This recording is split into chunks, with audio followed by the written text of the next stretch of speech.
Il a été souvent montré que la mort de Christ avait et a un double aspect. Premièrement, l'aspect substitutif, qui est unique, isolé et définitif. Rien ne peut y être ajouté, ni prendre part à son efficacité substitutive et rédemptrice. Nous recevons le bénéfice comme un don par la foi, et nous sommes justifiés.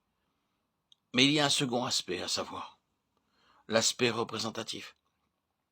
Ici, nous-mêmes, dans l'état déchu de notre nature adamique, nous sommes inclus. Dans l'aspect substitutif, notre péché est traité. Dans l'aspect représentatif, nous sommes nous-mêmes traités, alors que les deux façons sont de façon vitale et fondamentale, en rapport avec notre salut. Dieu nous montrera l'importance du second lorsque nous viendrons à désirer vivre la vie de Christ et accomplir son dessein. L'Ancien Testament met souvent l'accent en type et en enseignement sur ce second aspect. Abraham dut être séparé de son pays, le monde, de sa famille, les relations naturelles, et de la maison de son père, le vieil homme. Ainsi qu'un écrivain l'a fait remarquer, sa vie entière fut une application constante du principe de mort sur les nombreuses phases de l'homme naturel. Il fit les premiers pas quand il sortit du pays des Chaldéens, mais sa marche fut arrêtée à Haran jusqu'à la mort de son père. On ne peut pas emmener le vieil homme de l'autre côté du Jourdain, qui représente la croix.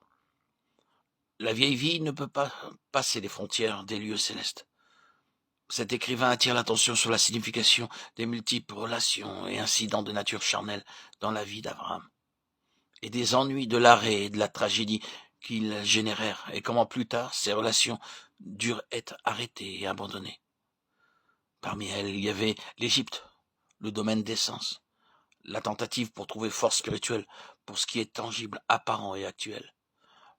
Lot, la pensée naturelle intègre. Le neveu, la pensée spirituelle et la pensée naturelle semblent si unies au début qu'il est difficile de les distinguer. Les Cananéens qui représentaient la fausse religion, spirituelle en apparence mais satanique, qui visaient des rites extérieurs accompagnés de signes et de prodiges, mais tout cela était démoniaque. Et enfin Agar et Ishmaël, qui représentent l'opportunité, tenter d'obtenir des fins spirituelles de façon naturelle, essayant d'être fructueux, et ceci à travers l'effort personnel. Voilà ce que représentent ces opportunités, des moyens charnels pour des raisons naturelles. On peut suivre ce principe dans d'autres détails de sa vie, mais nous contenterons simplement de vous le faire remarquer. Pour entrer dans les conditions et l'abondance d'une alliance éternelle, Abraham devait être un homme de l'esprit, un homme spirituel, et ceci sur une base de foi.